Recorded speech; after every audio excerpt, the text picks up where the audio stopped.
Good afternoon, everyone. You are very welcome to Ireland's Ancient East, Wexford's Destination and Experience Development Plan Tourism Conference. The panel will be delighted to receive any questions you may have.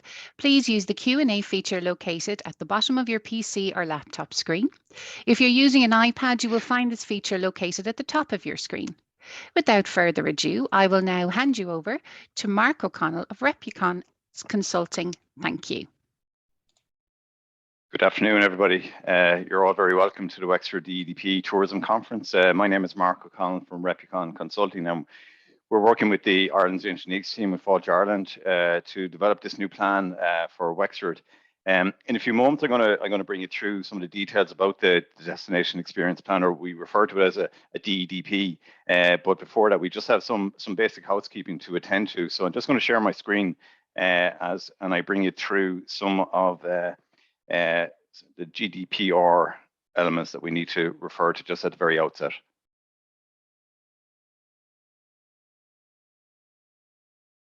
So just to be GDPR compliant, I just need to outline some of the following.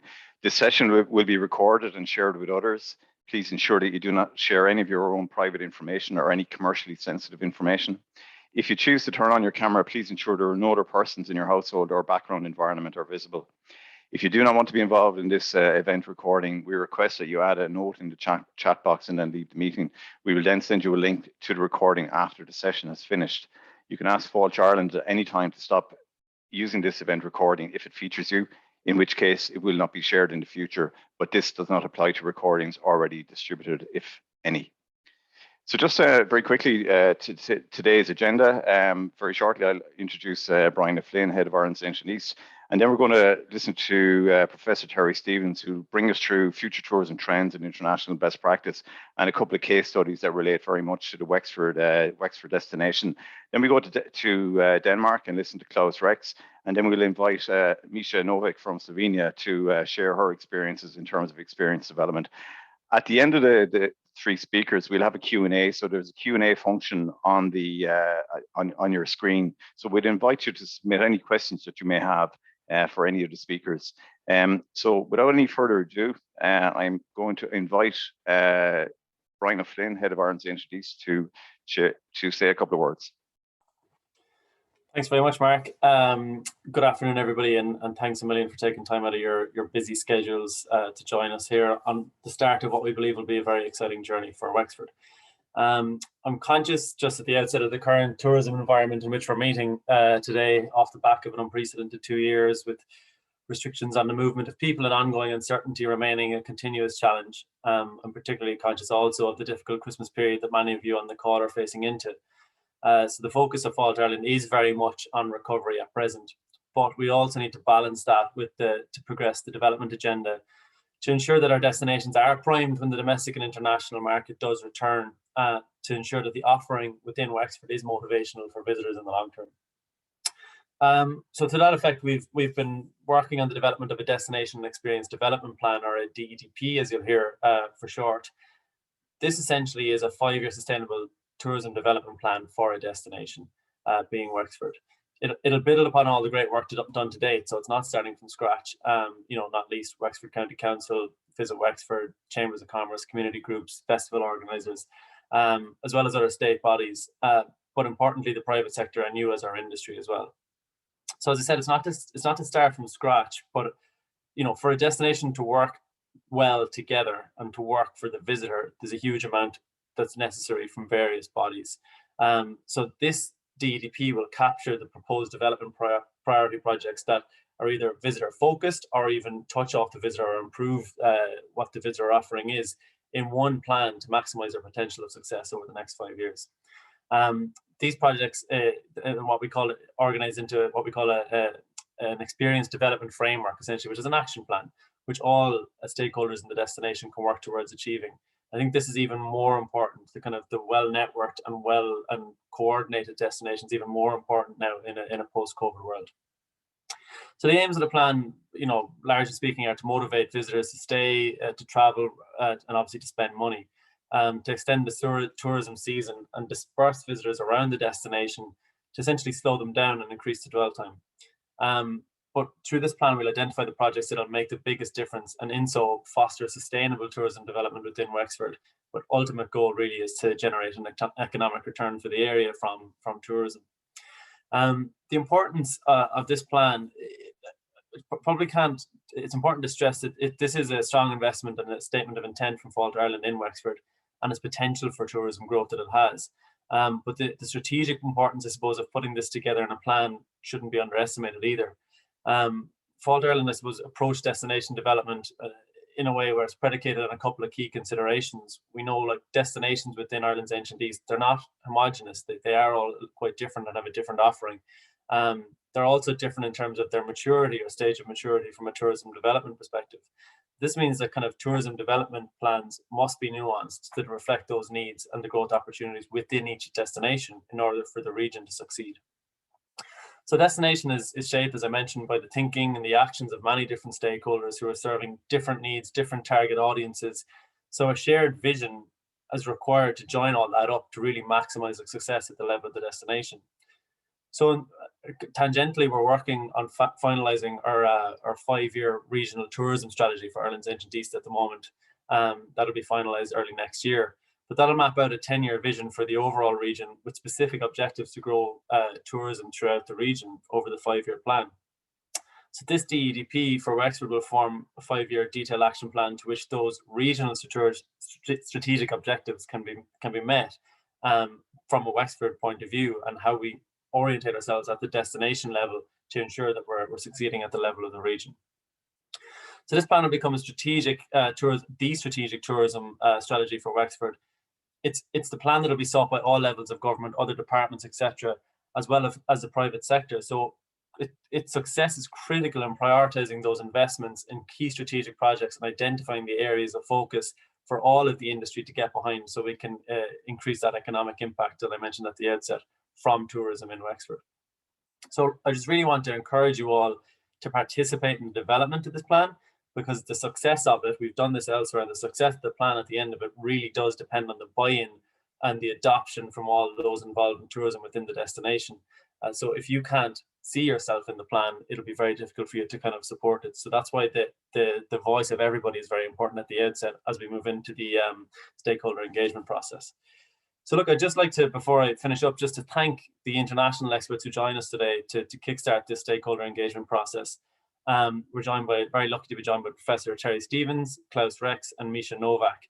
They're each going to give us an overview of what's been achieved in other international destinations.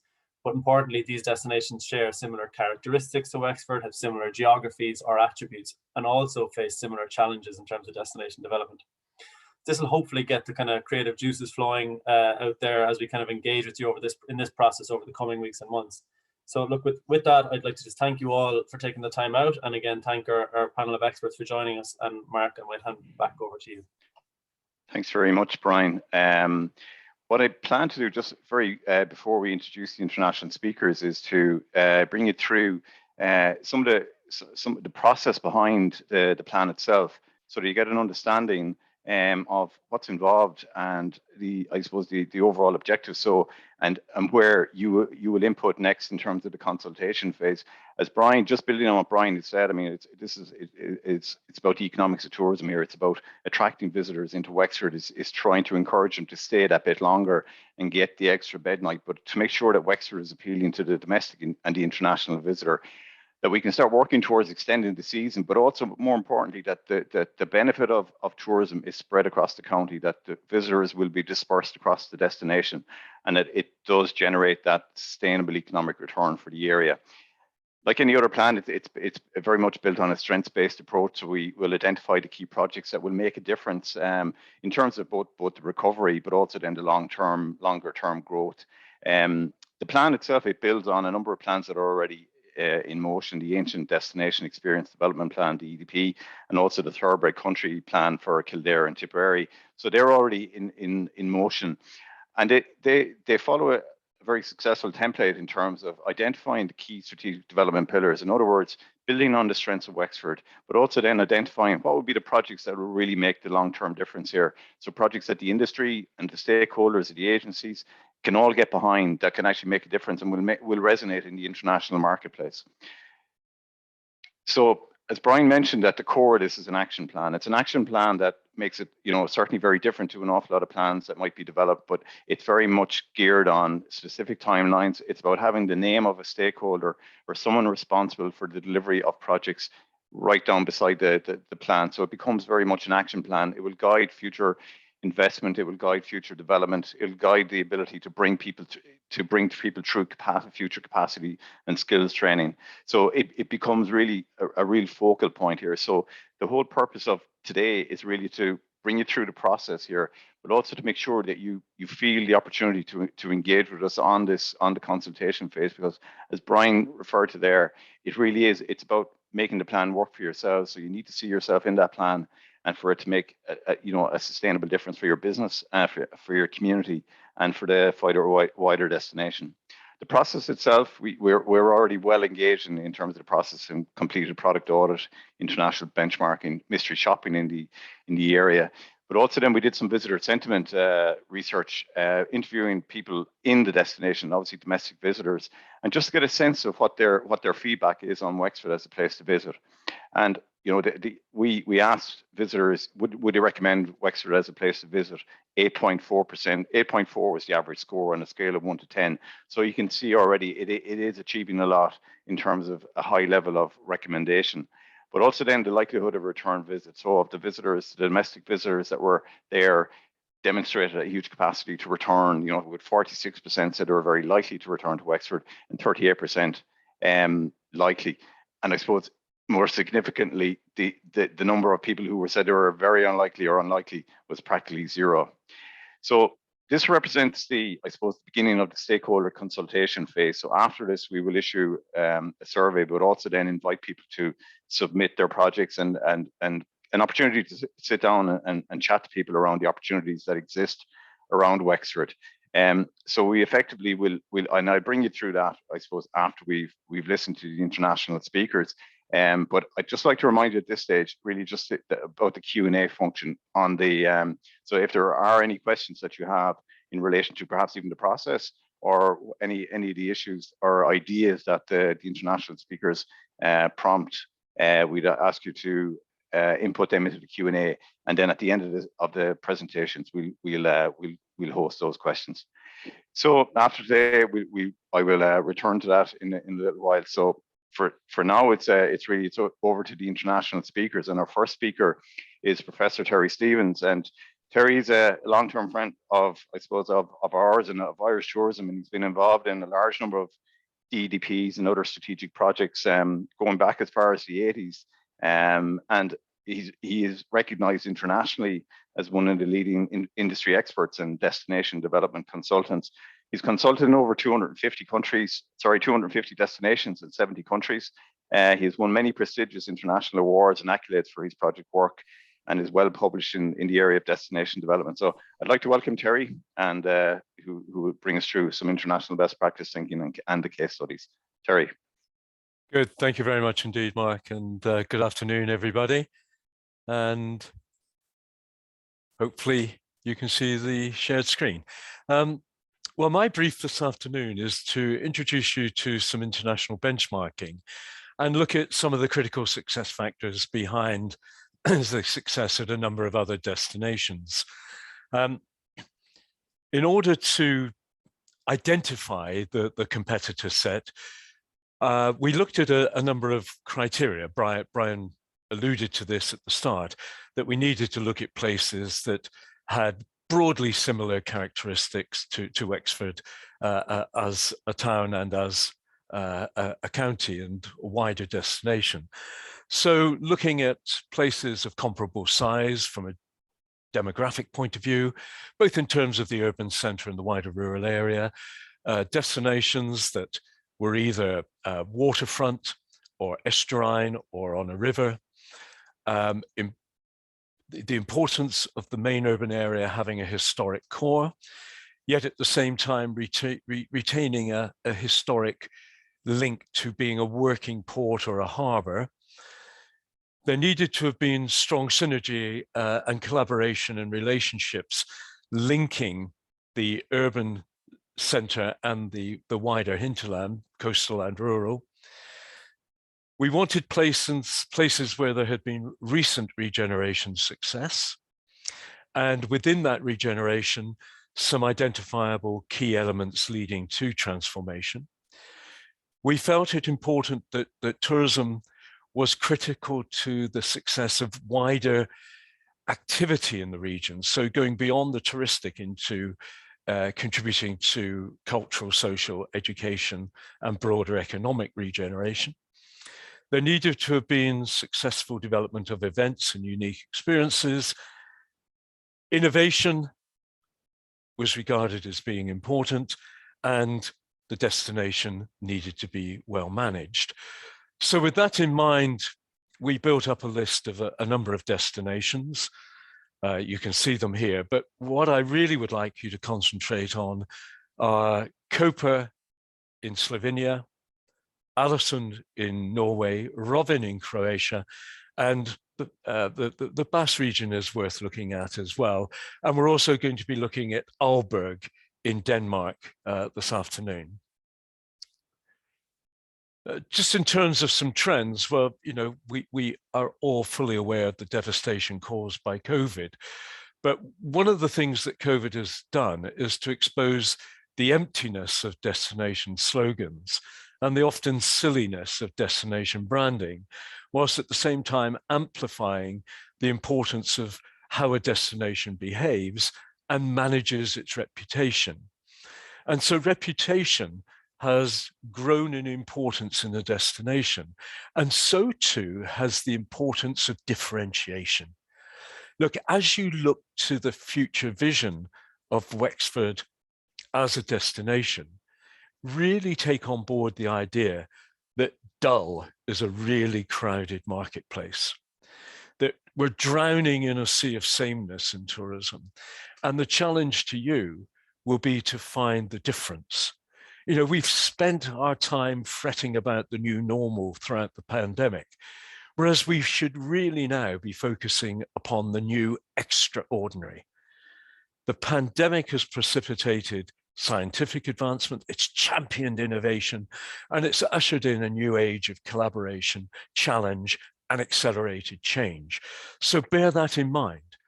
You know, we're looking at championing of innovation, this new age of working together and accelerated change. And in pursuit of that, you've got to find the difference. And the difference is being illustrated and shown to us all by these 10 shifts in what we're identifying in tourism generally.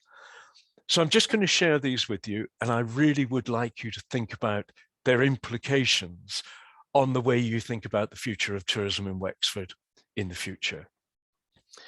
Well, the first one is this idea of hybridity, novel, unique solutions. Hybrid solutions by hybrid thinkers are becoming the order of the day. And in pursuit of hybridity, it's becoming increasingly difficult to define what it is we might be delivering. This blurring of the edges. You know, is this product a hotel, or is it an attraction, or is it a dining experience, or is it something that crosses all of those boundaries? You know, that's where we're moving towards. It's going to make it really difficult for people like Fáilte Ireland to define and accredit them. But the markets are saying, well, we don't mind. We'll make up our own mind what it is, as long as it's serving and satisfying our interests. And behind that is the idea of the outliers, the who'd have thought it type things that are rapidly becoming mainstream. And the achievement of hybridity to create these blurred, difficult to define products and experiences and these outliers is as a result of increasing co-creation, collaborative experience development, which is really highlighting the importance of codependency in a destination. No longer talking about the ecosystem that might exist, you know, of one or two, you know, people with big voices and wanting to be heard, but rather an ecosystem of people recognizing that they're codependent on others, and together they can co-create unique hybrid experiences within which transformation is the key, boldly going somewhere where no one's been before. And in order to achieve that, you will have to be more fluid, flexible, and agile, just as the tourist is.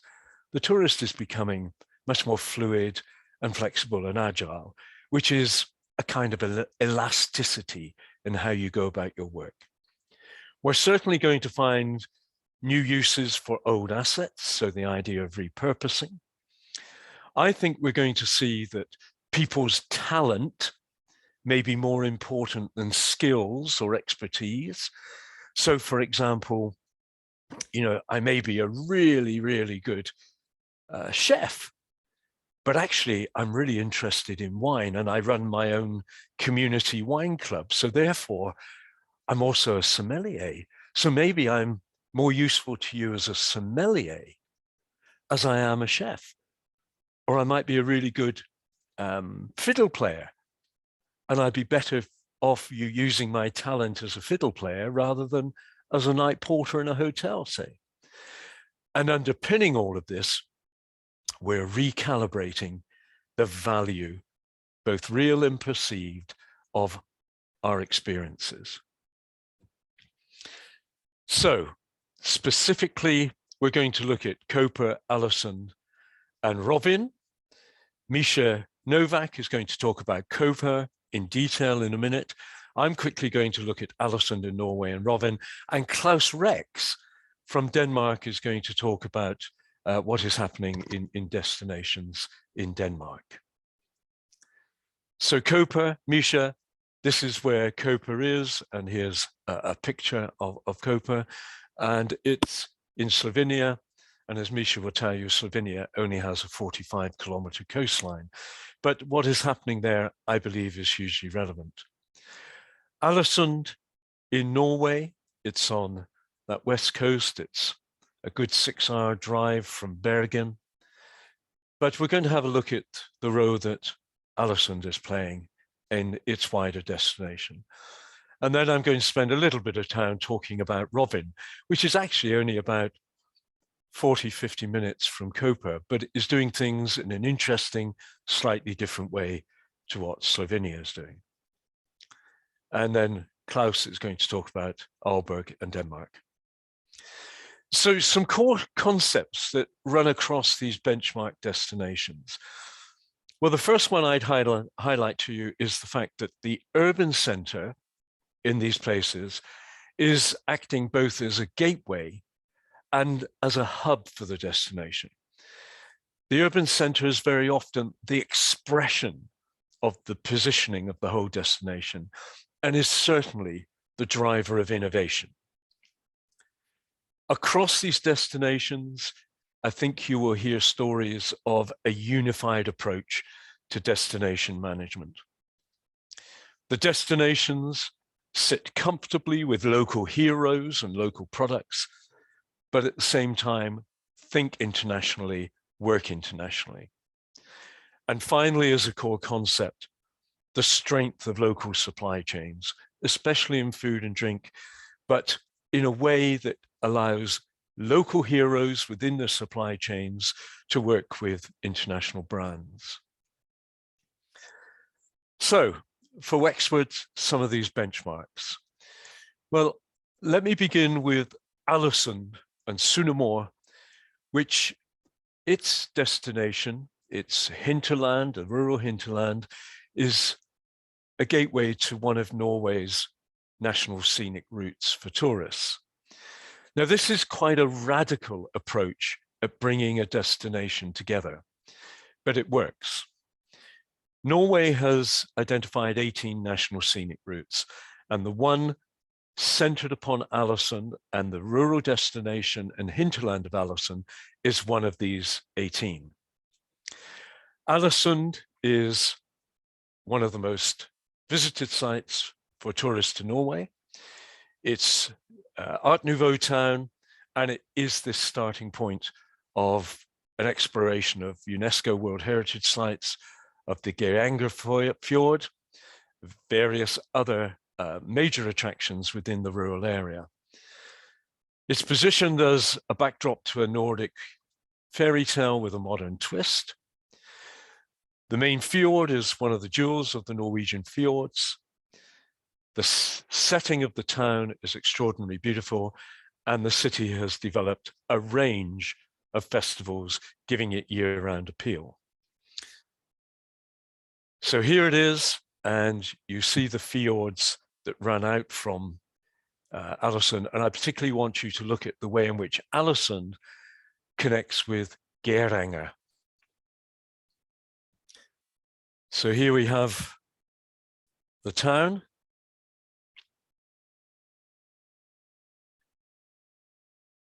Interesting location. It's center for the cruise industry. Within the town itself, there's all kinds of visitor experiences, a number of different trails. The one illustrated there is looking at the Art Nouveau architecture of the town.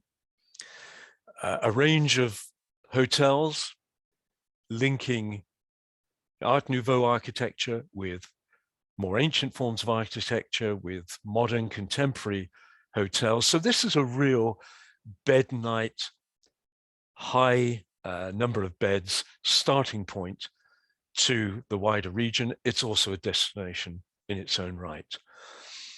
And along the national trails, there are a series of major art and architectural interventions that are hugely contemporary. So on each of the 18 routes, there will be a series of major interactions between nature and the built environment. And so the routes provide a loop around the wider destination with Alesund as its starting point. And along these routes, you get these extraordinary experiences.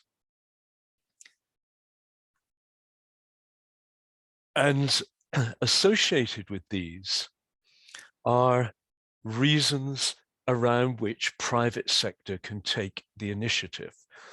So this is one of the more famous, better known recent investments by the private sector to satisfy the needs of the touring visitor within the destination, having departed from Alesund.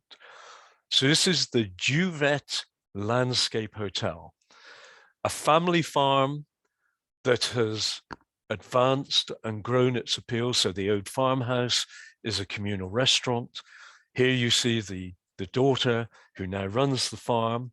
It appears to be fairly basic, but within it is the most extraordinary range of tree houses, a contemporary spa, and the building in the top left is a new wedding venue. And this has happened and spurred this type of innovation in art and architecture has been driven by the purposeful development of these strategic routes. And along these routes, public intervention to make sure the guest is comfortable. So attention to detail and innovation in the design of, for example, these public toilets. So you put it all together, a strong gateway that's also a hub, and an introduction to a series of experiences that is taking you into the rural area. And so successful, it's bringing with it the other issue, which obviously you'll have to contend with, which is the potential of over-tourism and managing the sustainability of the destination. So here's some press articles from recent newspapers in Alesund talking about the problems of over-tourism as a result of the cruise industries and so on, and how to manage it post-COVID. I'm going further south now, and not just south of Norway, but south of Kopo, which Misha's going to talk about in a minute, to the destination of Istria, anchored particularly by this historic town of Rovin. And if we go back and recognize that both Slovenia and Croatia are relatively new countries, 30 years old as a result of the breakup of the former Yugoslavia.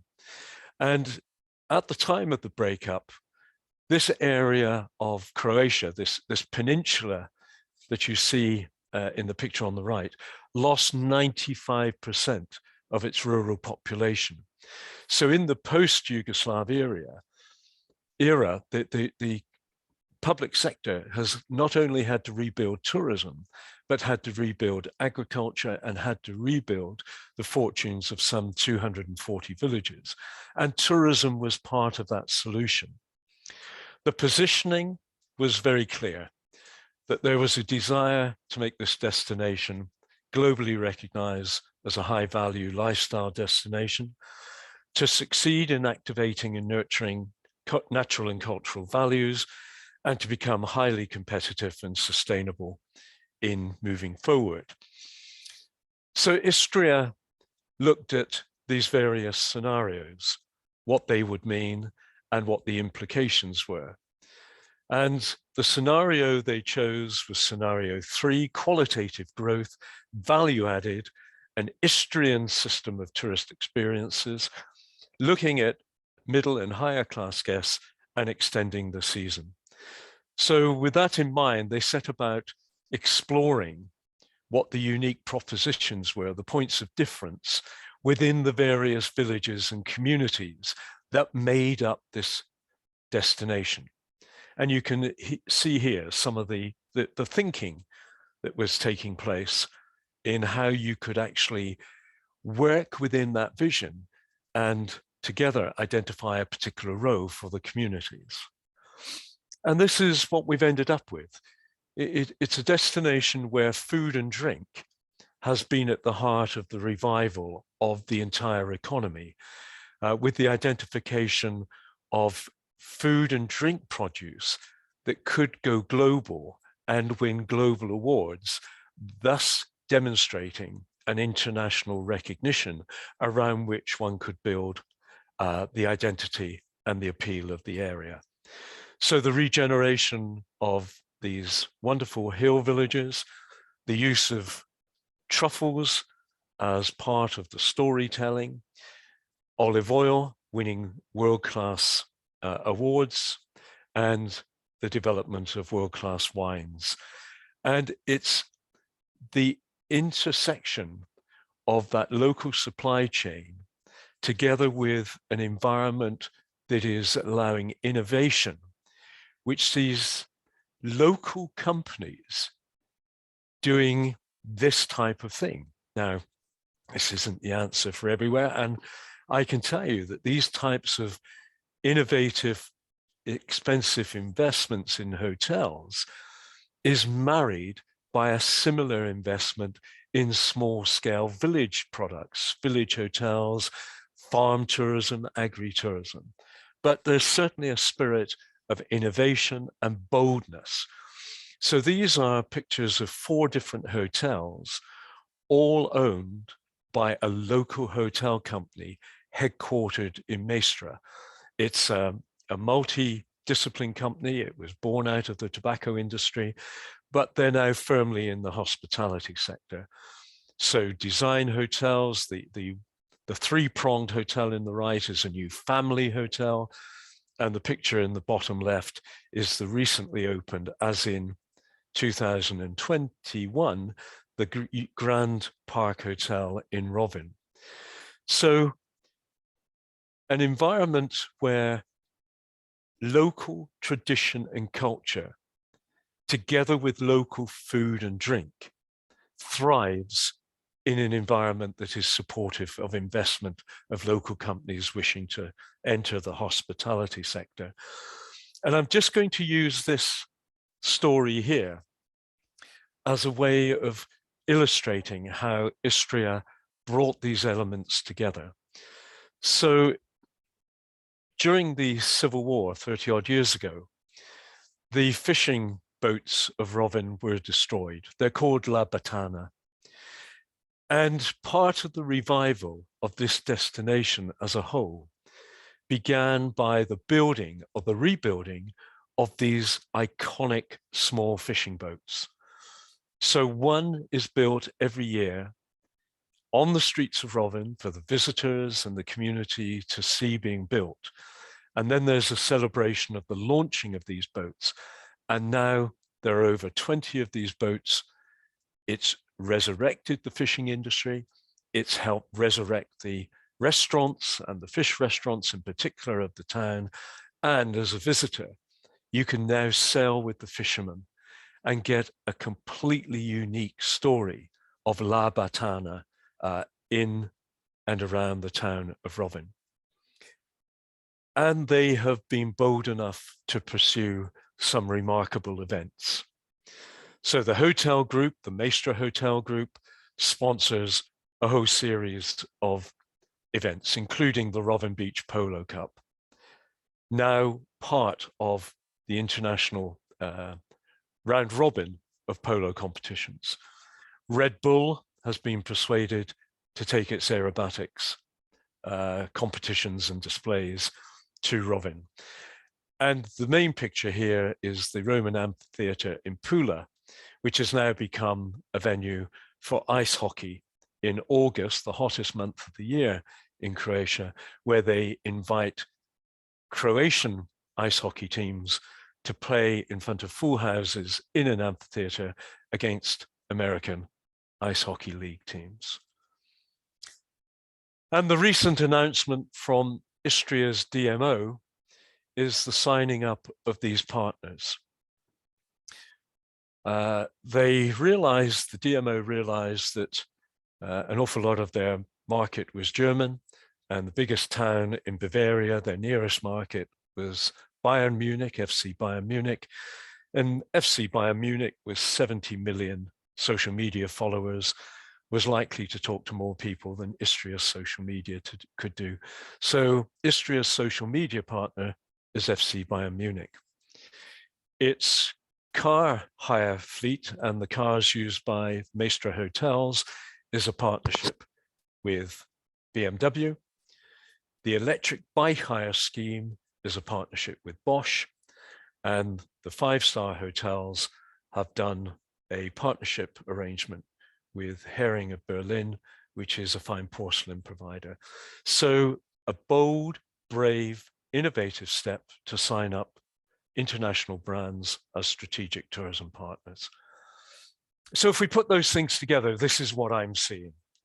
Critical success factors saying commitment to sustainable development, strong public-private sector partnerships, clear emphasis on destination management of the urban working with its rural and coastal hinterland, investment in benchmarking and leadership development, both community and business, a culture of innovation, radical and dynamic models for tourism development, tourism and the visitor economy being regarded as part of the solution to a new integrated sustainable development approach, creative funding models, novel involvement of sponsors and partners, international recognition, champions driving the initiatives and generating a culture and a movement for an entirely new approach. And as we say, I'm from a small village in Somerset, where we say, bucked in the yarn, not in the piece. And what that means is that on the sailcloth that we produced for the British Navy, we realized that it was the twine that held the cloth together. So the twine being the yarn, and therefore the strength, bucked means the strength is in the yard, the twine, all of those things that hold the destination together. That's all of you, all of the contributors that actually produces the destination. So take that analogy and turn it into a pair of scissors. In a destination, success for the future, which of the blade cuts the ribbon? What does it? Is it the top blade or the bottom blade? Well, it's neither. It's all of you. With the pair of scissors, it's the applied force, the pivot, the top blade and the bottom blade, all working together. Unless they all work together, you don't cut the ribbon. So that's the message, working together in bold ways. And I'll leave you with this quote, which I think really sums up where we are now. It says, will time make man more wise? now that the trees are almost green and we're beginning to, hopefully re-emerge consistently from this awful pandemic. When time and tides have been, will you in Wexford be bolder than you are today? So quite a few challenges there for you, but hopefully some inspirational stuff that will drive you forward. So thank you very much. Thank you very much, Terry. As always, usually thought-provoking and plenty of insights, and I suppose very much challenging everybody to consider and embrace innovation, but also collaboration and that working together that really drives successful destinations. We're now going to go to Denmark and welcome Klaus Rex, who's going to talk to us about Aalborg. Klaus was previously contact manager at Visit Denmark and was responsible for the cooperation between the Danish regional destinations and the National Tourist Board itself. He's previously worked as head of tourism at the Danish Cyclists Federation before he took on the role of manager, the Greater Copenhagen manager at Wonderful Copenhagen. He's currently managing the destination of Odsherred and is widely considered one of the pioneers of DMO development in Denmark. So Klaus, you're very welcome and we look forward to hearing from you. Well, thank you and welcome to Denmark. As Mark said, I've been around the Danish tourism business. You could say right now I'm in a destination that in its core could be a bit like Wexford. We have a lot of second homes here and we have a proximity to Copenhagen that's kind of our blessing and our curse, but I think I'll return to that. Just give me a second and I'll share my screen. All right. Well, I'm going to talk to you about the destination Nord and the city of Aalborg, which is in the far end of Denmark compared to Copenhagen. But before I do that, I think I may have to give you a few insights on Danish tourism as such, and also on the development we have been experiencing these last few years.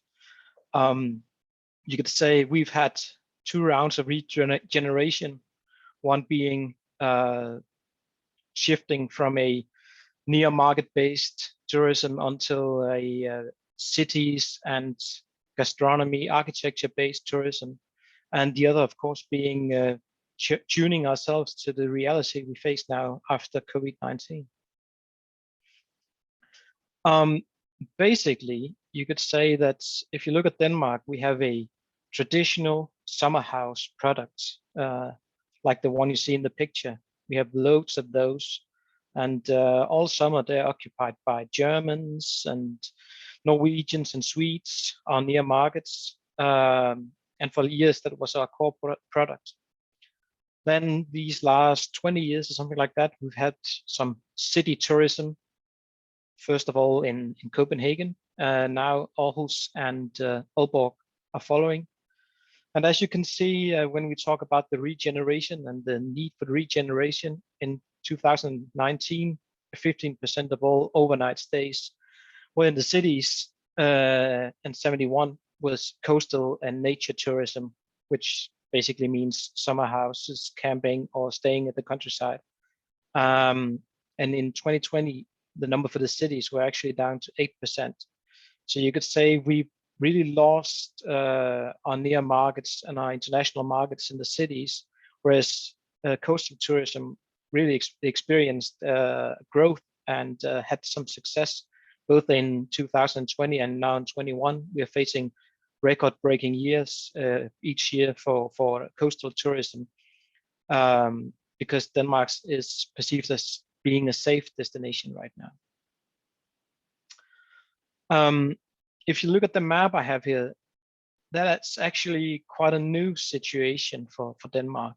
The destination I'm going to talk to you about today is the one at the top in the north, the red one, destination North Denmark. And if you sum it all together, you'll see that there are 18 destinations in Denmark now. Up till 2020, there were actually around 90 DMOs or tourism organizations of different size, different level of professionalization. But actually, by law now, we are supposed to have bigger destinations. We need to have at least 2 or 3 municipalities, and we have to have a decent size of facilities like overnight stays and so on.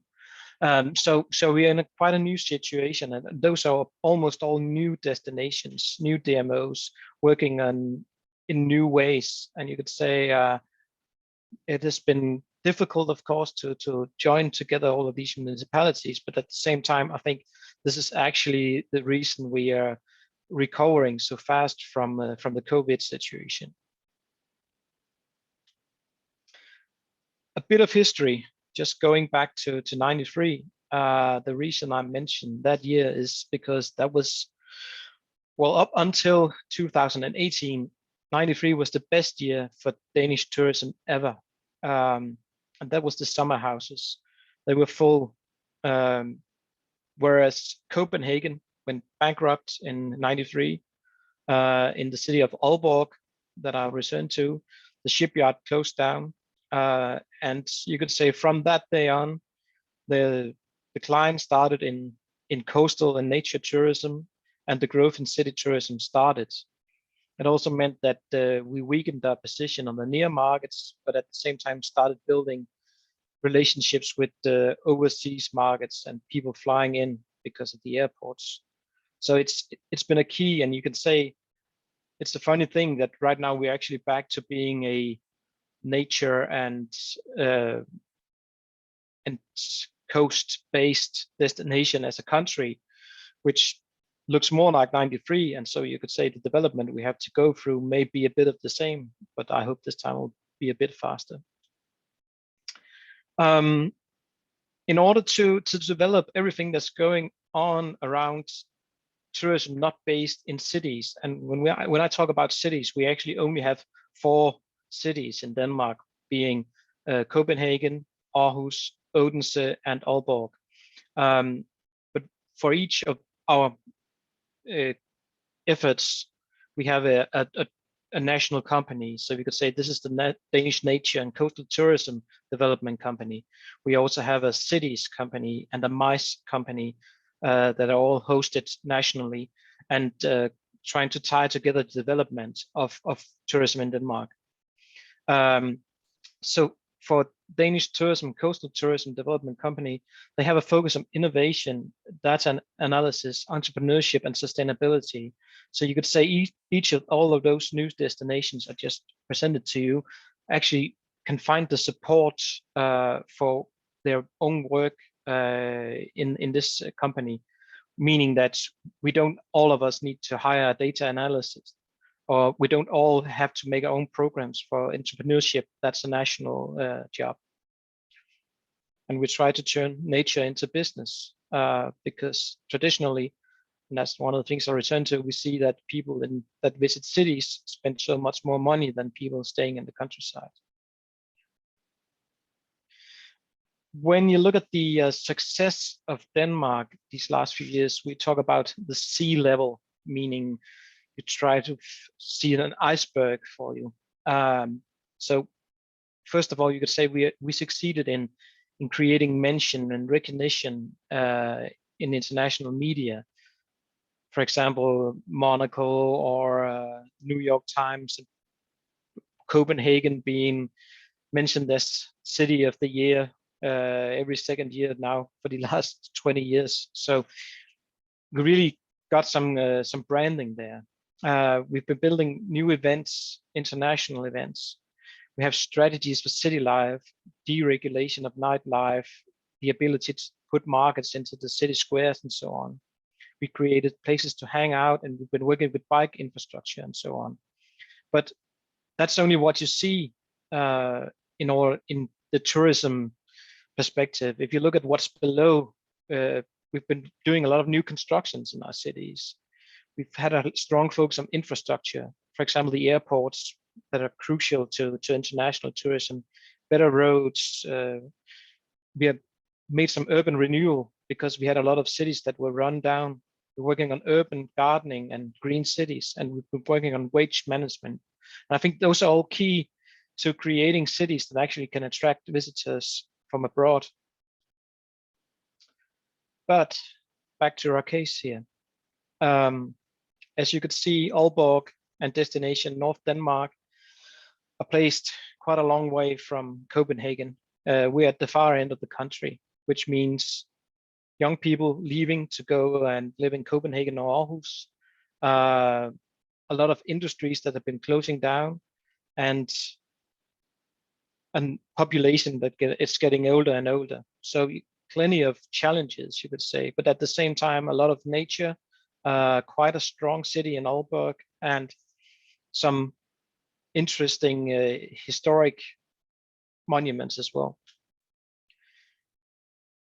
All of a sudden, Aalborg and actually all of the destination was featured in Monaco and in the New York Times. And you could say, well, first of all, I think that's because they had to lean on Copenhagen and on Aarhus. And I think that's one of the great chances you have as well, is that basically the press are always looking for new places to travel, for new successes, the next great story.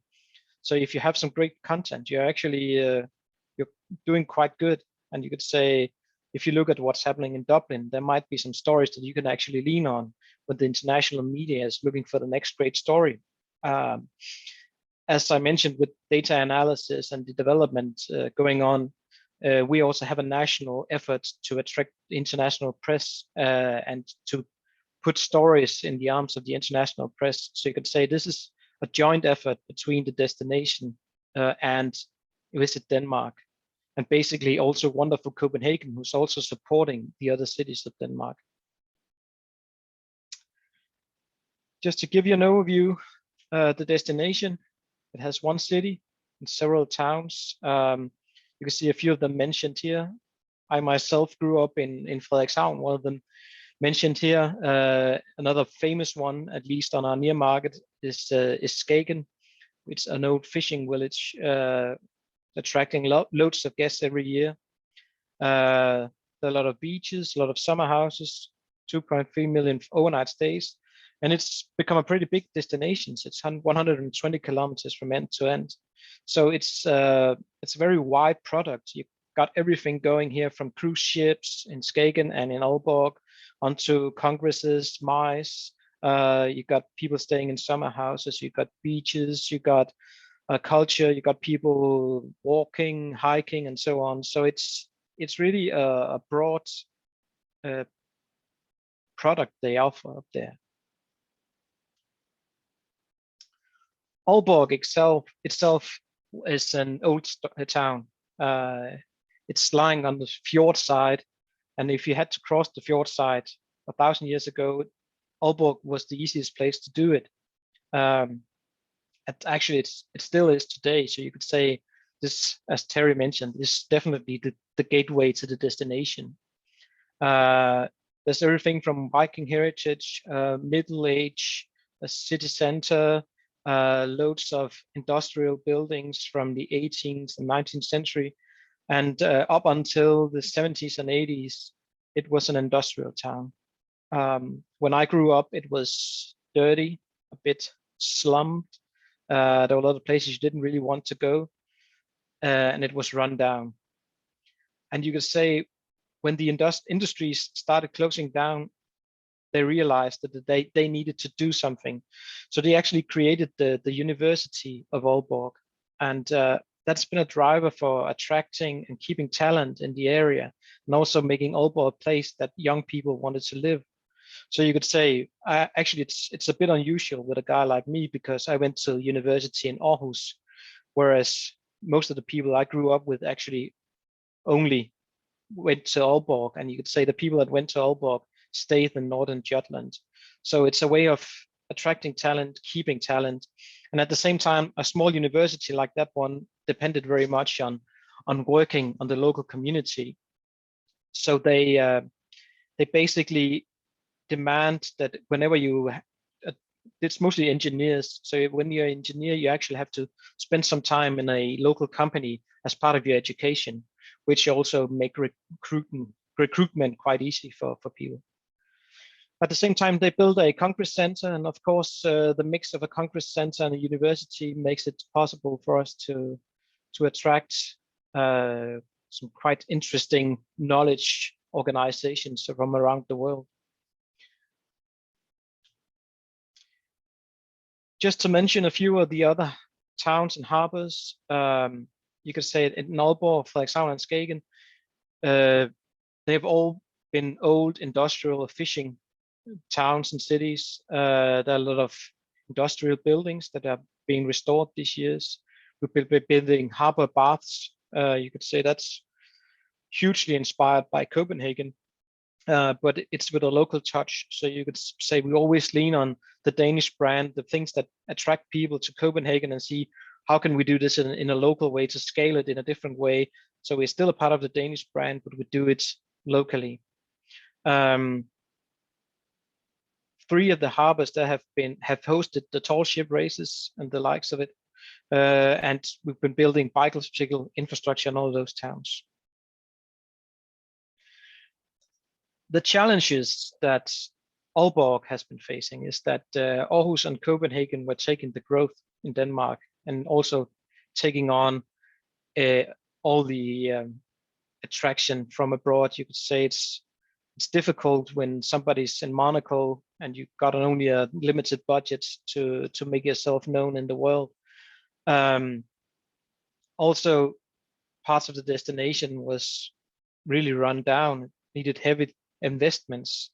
The harbor fronts were occupied by industry, and if you look at the destination with a lot of summer houses, well, definitely you have a low season in winter. So some of the solutions have been actually creating the bigger destination, and you could say from this situation where Frederikshavn and Skagen had to compete with Aalborg, we're actually looking at how can we make each other stronger, and that's really been a great help for both areas, because now you can stay in a summer house and on a rainy day you can go to Aalborg, or when you're in Aalborg, actually we feature a lot of tours and experiences just outside the city, which makes day trips a thing that's working both ways around. Also, there's a lot of leaning on Copenhagen and Aarhus, seeing if there's anything here that attracts international guests, we'd like to copy it a bit, or at least learn from it, in order to make ourselves attractive. There's a lot of focus on local produce. You could say it's a rural area as well, so there are a lot of possibilities to buy something, and it's all going into restaurants in the town. So you could say they've got some great supply chains up there. We have a dedicated press strategy. I think it's going into Monaco is an ultimate success. And we've been building new cultural institutions in all the cities. For example, the Utzon Center. And basically, the most important thing, I guess, is building networks and partnership across the destination. Aalborg in itself, or Frederikshavn in itself, wouldn't be able to punch above their weight if they didn't put their forces together. Some of the things they use when engaging people across the destination is actually doing the newsletter you can see on the left, and it's full of data. It's how many people have booked hotels, how many people have booked summer houses, what are the demands of people right now, where are we heading in COVID, how about the Germans, are they able to travel, and so on. What if they're not able to travel, which scenarios are we looking into? So all of the people across the destination, all businesses are actually looking at the same data material and seeing how can we support and lift each other. At the same time, we do monthly morning briefings with different kinds of issues. So you could say it could be developing new nature products, or how do we handle COVID? What do the Germans think of COVID? And getting people in there. So you could say it's just a network format working at the same time as a tour around the destination. So you get to know all of the destination and all of the people in the destination. And there's only one platform for marketing. So you could say that shopping in Aalborg is actually promoted alongside walking or hiking in Frederikshavn.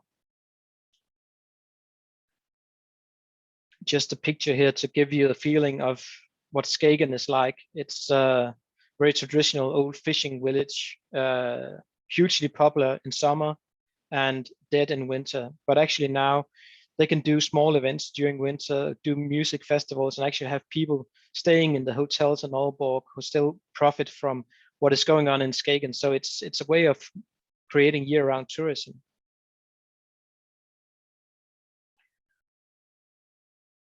I think that's going on in the future. We need to have Aalborg as the regional driver.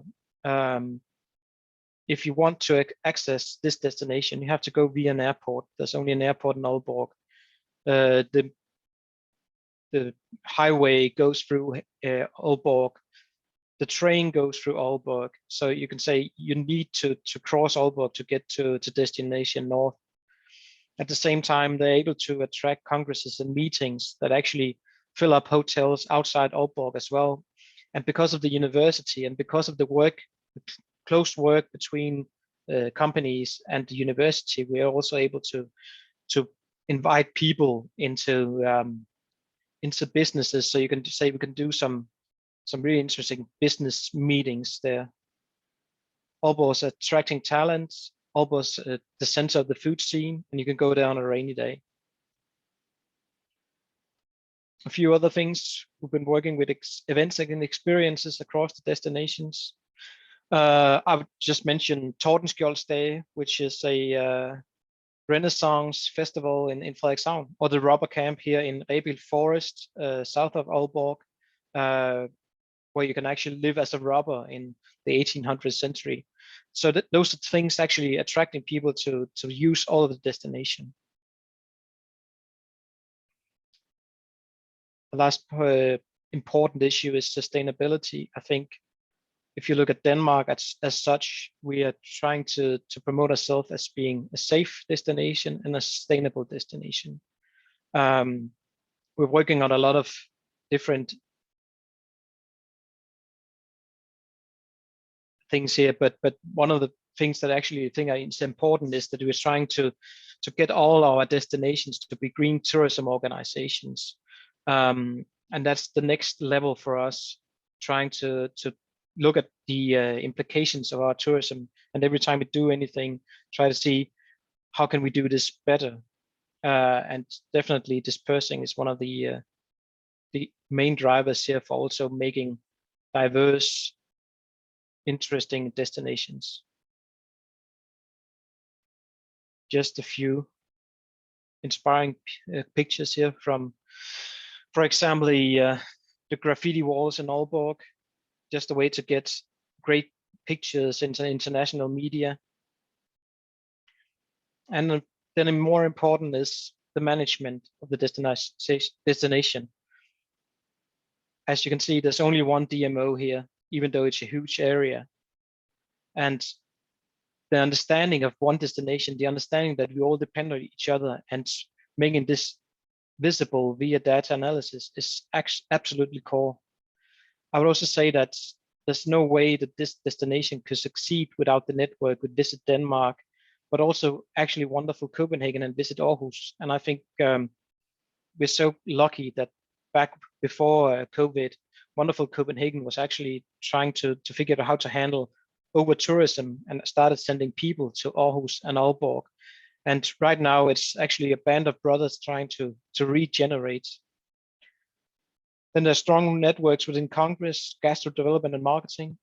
And as I mentioned, the state only gives funding for bigger destinations. So there's really a good reason to work together there as well.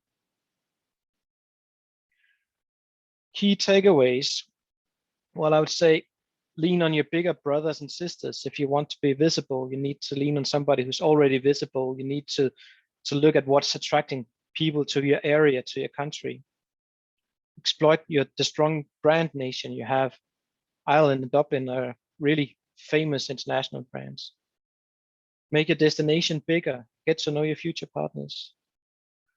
And I'd say make your destination interesting by looking at year-round tourism and a product that's more diverse. There's no reason for going to a destination only featuring one kind of experience, and stay local.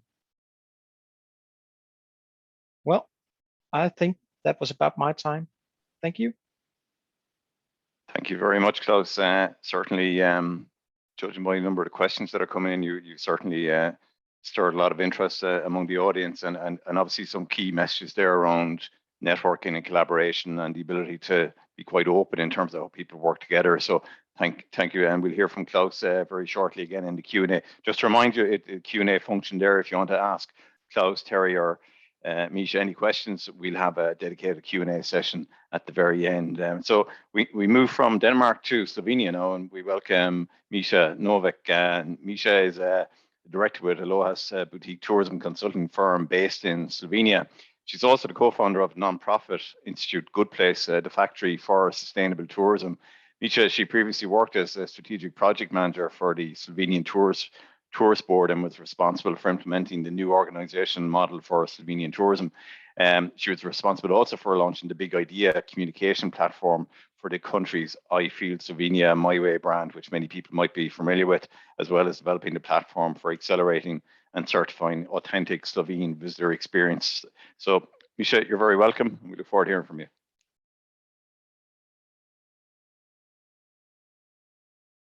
You're on mute, Misha.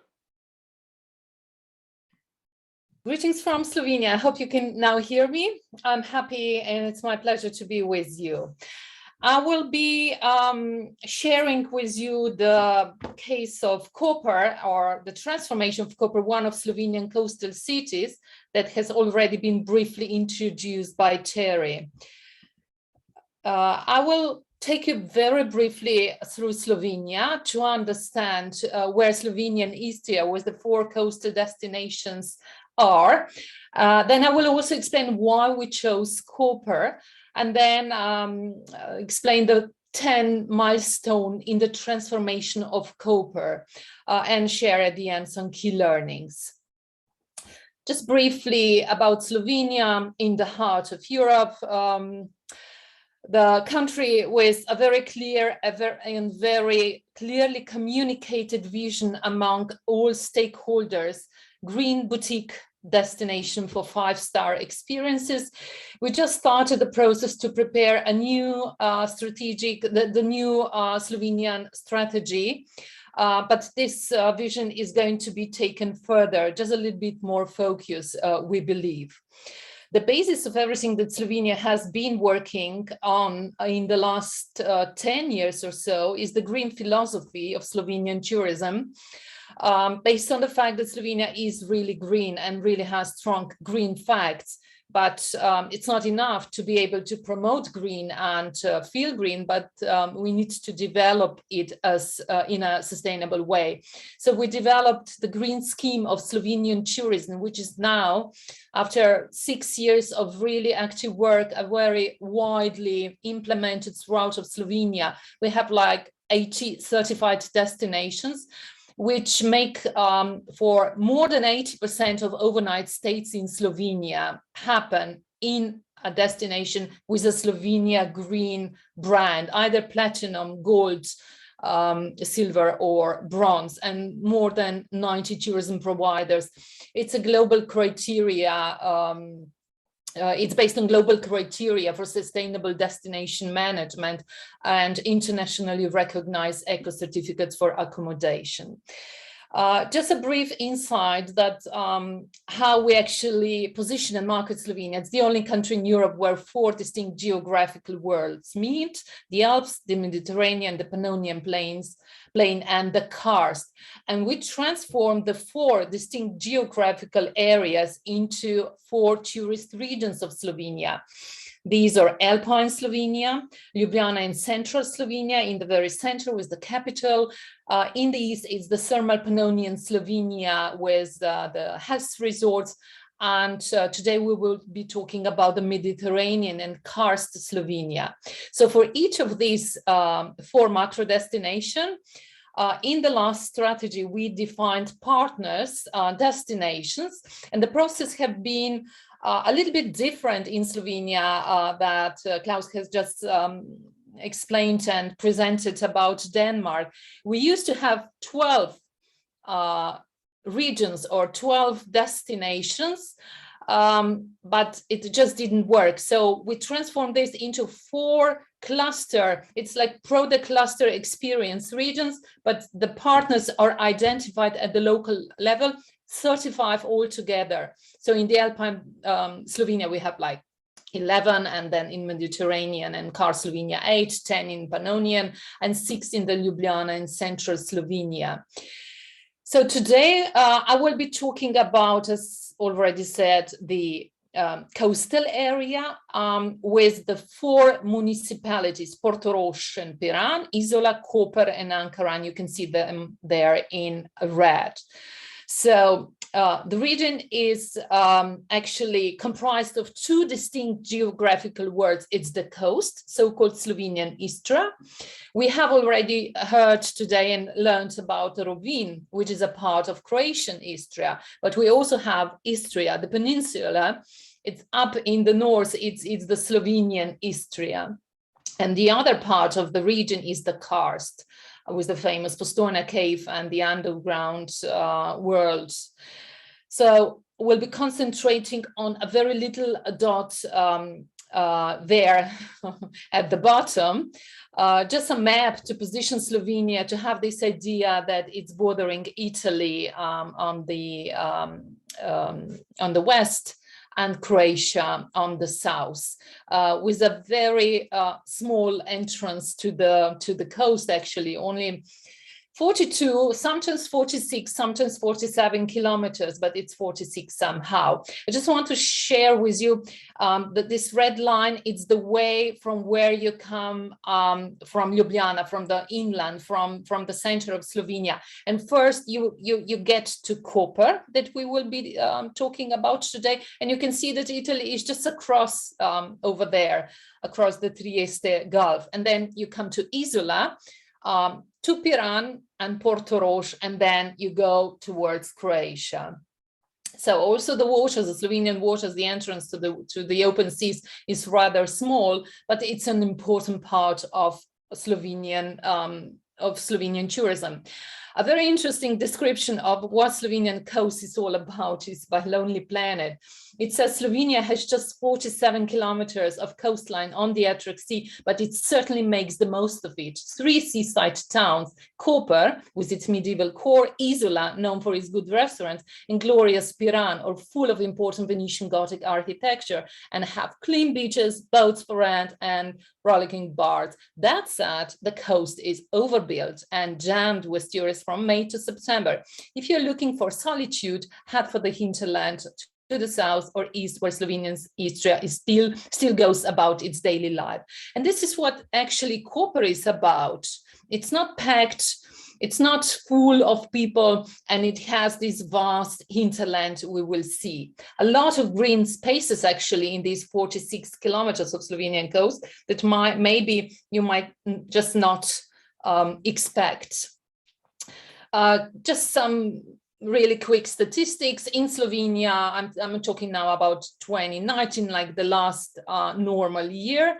The coastal area had 3 million overnights, which is like 20% out of all overnights in Slovenia. There were 15 millions in 2019. And Koper, among the 4 coastal cities, is less than 10%.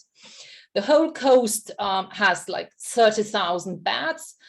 And of this, really, if you look at the bottom, you can see that Koper is really the biggest in terms of the size. It's like Portorož Piran is like 40 square kilometers and Koper is like 300. And with a limited number of overnights and a big population of 50,000 people, it's really, in terms of tourism density and intensity, it's really very, very low. If Portorož's density is 120, it's only 2 for Koper. So it's really a big municipality. not so yet developed in terms of tourism. If I just try to position the Mediterranean in car Slovenia, it's the second place in Slovenia in terms of overnights. The strongest is the Alpine part, and the least strong is the central Slovenia with Ljubljana. On the coast, we have like 66% of foreign visitors. The highest is Ljubljana, 90%, and then the Alpine part with 80%. So let's see the positioning of the 4 coastal cities, just briefly before I take you through the milestones of Koper. So the most well-known is, of course, Piran. Because why? Because it's picturesque, it's medieval, it's nice, it's packed, it's great on postcards. It's really a beautiful city to see and also experience. It's a city built on salt. So this salt-making tradition in Piran and its surrounding goes back like more than 700 years. And it has still an important influence on the visual ambience of the coast. Then from from Piran, we come to Portorož, which is like a typical Riviera town. It's just a kilometer away, but it's the same municipality, and they have one DMO together with Piran. If I show this picture, it really gives the vibe of Portorož. This is not only a coastal promenade, but it's a coastal promenade with history. The Austro-Hungarian elite were once really attracted to Portorož Riviera and the twin coastal Riviera city of Opatija, which is in Croatia, because of its pleasant climate and natural healing resources. And then the third municipality, the third town, is the green and family-friendly Isola, which was once an island in the Adriatic Sea, which we don't have anymore. And it's really different from Koper or Portorož or Piran, because it's really bound to the sea and the fishing traditions. And then we have Koper, an entrance port into Slovenian Istria. We could see it's the first city you encounter when you come to the coast. It has a picturesque historical town with strong Venetian influence. We could say it's a bridge between the Kars and the sub-Mediterranean world. It's traditionally a port city, and this is the reason that it was chosen as a case today. But it has established itself as a new tourist coastal destination, I could say, only recently, in the last 5 years or so. So if I take you back or just remind you where we are, it's the first coastal city you meet when you come to the coast. Of all the coastal cities, it is the biggest and most vast green inland of Istria, well connected through outdoor activities, local authentic experiences, and cuisine. So an urban Koper and rural hinterland.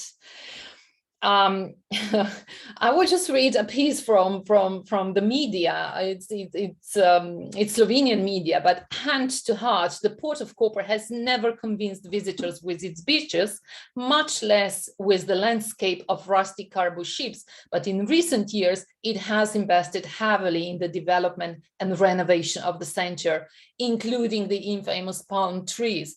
So what I will be explaining now in the next few minutes, it will be the transformation of the city that has happened in the last years.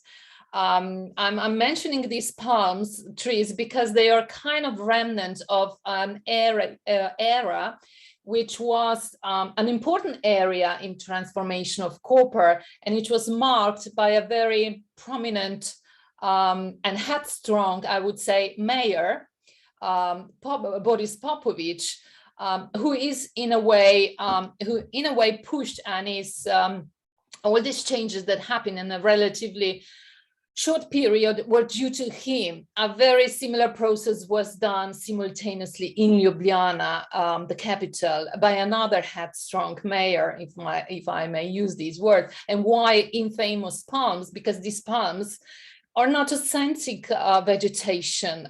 So they either froze or people put them on fire. So in the end, they took them away and put in some authentic greenery. So we will concentrate on Koper. Why? Because it's a port city. And the port city infrastructure has always had a very big visual impact on the city. Just to give you an idea, in 2019, Koper Port was placed 18th among 900 best connected container ports in the world, and it has been listed the highest among of all Adriatic Sea container ports. That means including the Croatian ports. And this was like the first time since the first such ranking. But you can see it really has a huge impact on the ambience. When you enter the Slovenian coast, this is the infrastructure you first see. Right now, there's a huge project in place. It just started after 20 years of discussion. It's about the second track of Divača-Koper railway line, which is a part of the Trans-European transfer work. And the project will eliminate this bottleneck on this very congested railway line and encourage economic development on the Slovenian coast, especially of transport and logistic companies. I'm explaining this just to give you an idea that it's an important entrance point from Europe, Central Europe, as well as, of course, entrance point into the Adriatic and Mediterranean. And the second reason we chose Koper, it has been totally revitalized in the last decade or so, and it has undergone a truly amazing repositioning into a modern, urban, green, sports, as well as university center, because the third university of Slovenia is here with really high quality of life. And it has, like we could say, a few layers, multi-layers, the old town core, then it has the residential suburbs we can't see here right now. It has the commercial and service deployment belt, which was in the former Salt Pond area. It has this, as already mentioned, the inescapable presence of all the infrastructure required by modern seaport, and the green was a rural hinterland already mentioned. So what were the milestones? Maybe not really the nicest first milestone to present, but the reconstruction of previously degraded areas with new shopping facilities was made in the period of previously mentioned mayor. So a lot of shopping places, shopping centers. Then another important milestone was high quality sports infrastructure, extensive reconstruction in 2010 of the pre-existing sports center, the stadium for 4,000 spectators plus. Another important milestone, making the city pleasant to live in for residents. So Koper is a city of parks, of huge green spaces, of beaches with blue flags and all sports infrastructure. So this is what really Koper is about. With this new city urban park, it has gained several architectural rewards in the last few years. This is taking us from Koper towards Izola and then further on to Portorož and Piran. And this was a view that you could see, and this was one of the less congested roads. But such a huge area of such a small Slovenian coast was taken by the road. So this was really not a nice area to walk or to cycle because there were really heavy traffic going on. So a few years ago, a new tunnel road was built, which enabled closing the road. And just recently, this whole area is now being revitalized and turned into green spaces. Here, what you can see here is still not green because it is still a project in progress. So by closing the coastal road, the Koper area has gained more than 20,000 kilometers and 1 kilometer of beach areas. So this is the project still in progress, and it's really coming into life already and important. But this was one of the project ideas from 2007 from the already a few times mentioned mayors, which did not happen. Right now, there's a referendum going on in Koper about this mayor, who is now not the mayor anymore, but he wants to actually keep a huge park area, whereas another group wants to turn it into a huge development site. Another important milestone for Koper was it came with passenger terminal. When Koper started positioning itself on the tourist map, it started in 2005 with some 18 ships with a little bit, maybe more than 1,000 tourists, whereas in 2019, there were 60 to 80 ships with more than 100,000 passengers each year. Just to give you an idea, so Koper is up there, and in terms of number of cruise ships, it comes somewhere in the middle. Passenger terminal is actually just a stone's throw from the city center. As you can see, it's not really the best infrastructure. They offer tours of the city, excursions to the hinterland, authentic culinary experiences mostly, and also to all main icons of Slovenia, because getting from Ljubljana to Koper, it's only 1 hour. The municipality had already plans for the new passenger terminal, with all required infrastructure, but were a few times postponed. And now with the pandemics, the municipality does not plan to invest extensively into the cruising product, but it's going to be a product that is somehow running by itself. Then another important milestone was establishment of the city marketing approach to boost the cooperation in the city. It was managed by the Koper municipality, and it was about bringing all different key stakeholders and bar owners and restaurant owners and small hotels and private rooms and any other experience development providers, bringing them together in this so-called city marketing approach, also offering them some joint promotion activities and trying to revive the old part of the city. In my opinion, one of my favorite milestones was about this nature reserve. This is about showing such a previously industrialized poor city that respecting nature and protecting delicate ecosystem is really important. So they established nature parks called Škocjanski Zatok. This was previously degraded area because of the industry, and it was rehabilitated and all the ecosystems revitalized. So there were like 300 different bird species there, and this happened over a few decades. And it's really, it features a circular educational route, several observation points, and with an interpretation center. We can see the center in the very middle. And on the left, it's one of the observation points. So this was an important message that the city really goes for the green. And for example, this is a view not expected in a port city, very near city center, and this is what you can see. Another milestone, the 7th out of 10, new tourism strategy in 2017, and recently a new DMO was started, because previously they only had a department within the municipality because tourism was not considered an important in Koper, so they had no need for a DMO. Unfortunately, it's not only for tourism, it's also for sports and youth. So it's not a real well-structured DMO focus, but still, the positioning of the Koper industry strategy was to develop it as a green, active, all year round destination, like an entrance point and meeting center for Slovenian Istria. And it features a lot of sun, because the city is called the city of 100 suns, a lot of space, quickest access to the Mediterranean, great infrastructure, and this duality of urban Koper and authentic hinterland.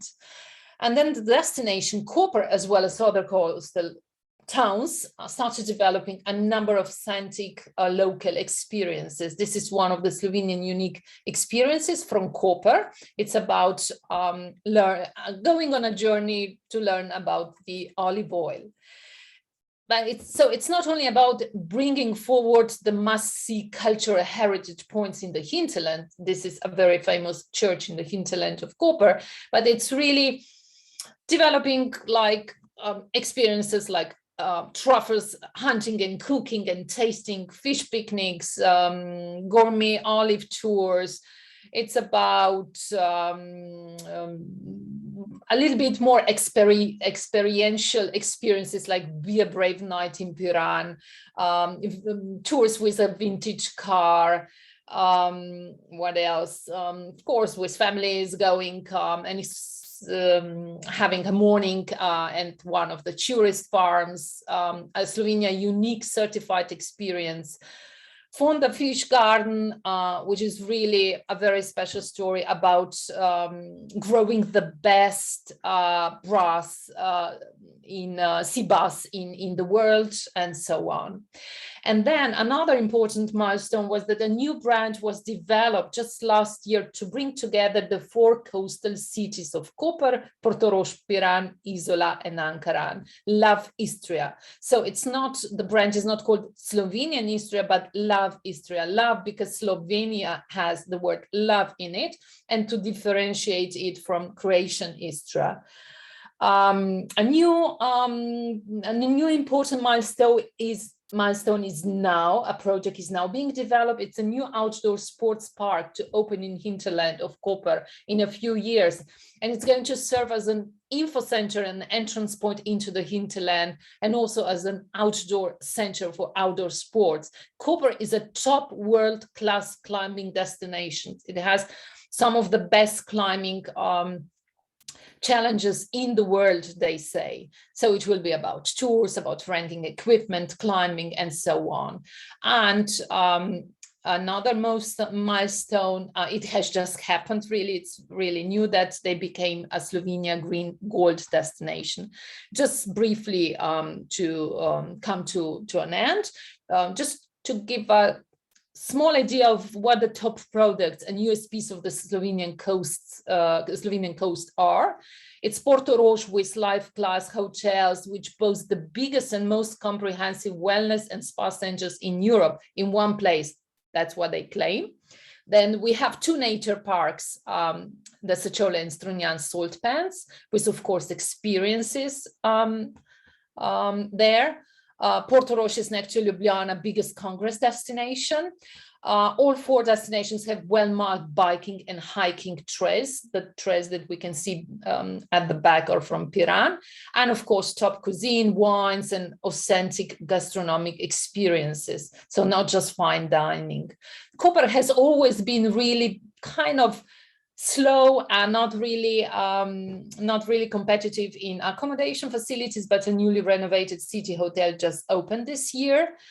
And another product, which is really a great product to connect, which takes you from Trieste and then to Poreč, is the Paranzana, a great hiking and biking product through 3 countries. Just briefly, the 5 key learnings points. What is important, what Koper showed, is that it's important to make the city friendly for the people living there in the first place. So have a lot of green spaces.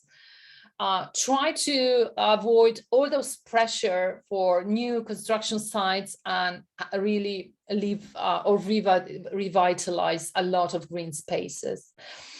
Have high standards of architectures and sense of place. This is one of the spas in previously mentioned Sečovlje salt pans. Work together, nothing new, make the best of your assets, and do not try to be somebody else. Koper is not Piran and has never tried to be Piran. It's just different character, different DNA, different vibe, and different positioning. And of course, less is more. It's about really developing premium offer for more discerning guests and not addressing the masses. So this is about it, Mark. Stop sharing. Misha, thank you very much. Actually, Misha, just while we'll welcome back in Klaus and Terry, but there's a couple of very specific questions just on Koper. One of the, I suppose, the population of Koper is 25,000? 50,000, okay. 50,000. So how do you've outlined quite a bit of development, either that has taken place or is in the pipeline. How do they fund the development? How is that largely supported? It was mostly pushed by the municipality, making the really best use of all Slovenian and EU funds possible. There's of course some private investments as well, but as far as the green spaces and the roads, it's all about European and Slovenian funding. Okay, but, and just what? Sorry, sorry. Yeah, it's fine. Okay. Okay, and we should just one obviously it's quite topical here for activity providers and destination. Just it's the issue around insurance and the insurance around hiking and biking trails. How do you overcome? Is there anything that you do to overcome that, or is it something that's a challenge for you? Could you just repeat the first part of the question? Just the whole issue of insurance for your hiking and cycling trails, is that an issue in terms of this? No, it's not an issue. It's not. I mean, it's the same in whole Slovenia. Really, it's not about a special insurance, but it's about it's about your responsibility. But of course, all the publicly promoted and publicized trails, they need to be. They need to have the ownership, structure and everything in place. You can't have it on a private road without any direct consent from the owner. So, because also biking in Slovenia, in some of the trails, this was not arranged, and the owners then can also do really nasty things. So it's all, whatever is publicized by DMOs, it's all well defined in terms of ownership and having access and having the right to be there on the road, on the trail. Yeah, great. There is no specific talking about the responsibility if you mean if an accident happens and insurance about that. No. Yeah, no, that's fine. That's you've more than answered. Yeah, thank you very much, Misha.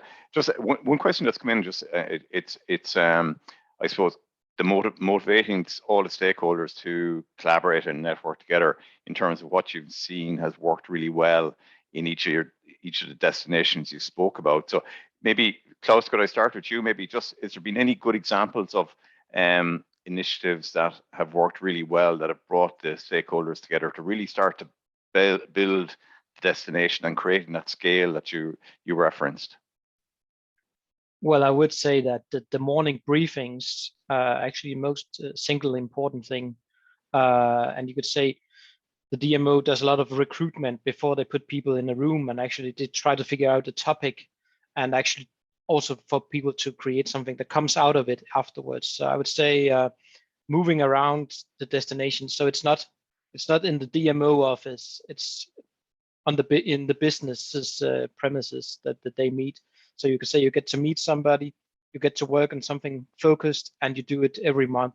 And it's always with a topic on mind, and only for people who are relevant for it. So I think that really works. And then of course on a higher level, I would say that that funding, national funding that forces people to think in a specific way may not be the kindest way to do this, but it works. Yeah. Thanks, Klaus. Misha? In Koper, what really worked very well was the city marketing, appointing a city manager. It's like an established city marketing approach, which is also in like a platform, cities with cities marketing working together. Then it's like a way of work. So in Koper, it started in this way. It didn't start in tourism in a typical DMO approach, because they did not have a DMO. So this proved to be really well, because municipality was deeply involved into it, and they also had some funds to push it, to promote it, to enable it. And even though this was not having a DMO or being just a department in municipality, tourism department in municipality, which was really a handicap. But on the other hand, that means that municipality really somehow organically started to identify tourism as a potential industry, and they understood it because they had worked hand in hand with tourism, for some time. It was not just a DMO somewhere and they would be fighting with them, they want more money, they can't give them more money. So it was a little bit different here. Terry, if I could go to yourself, perhaps. Yeah, I think inevitably the key is to find the area of mutual benefit. So if you're expecting people to work together, there's got to be a point where they all land, where they realize that in collaboration, there's benefit for everyone. And I love the idea of the daily briefings. Someone has got to be proactive and someone has got to activate these discussions. And if nothing else happens in Wexford, there needs to be somebody who puts their hand up and say, we're going to get people together. We're going to have an agenda which has a set of outcomes, which could be, say by Easter next year, we're going to have 3 market-ready experiences that are unique to Wexford. And each of those is going to involve 5 different people. But, there's got to be activation. There's got to be proactivity. There's got to be realization of mutual benefit. And I think, they are small steps towards the longer term vision. And I think what you've heard from both Misha and Klaus is that there was a desire for a new vision in these destinations. And, it's not about any road gets you there. It's about specific small steps that make things happen that are moving towards that vision.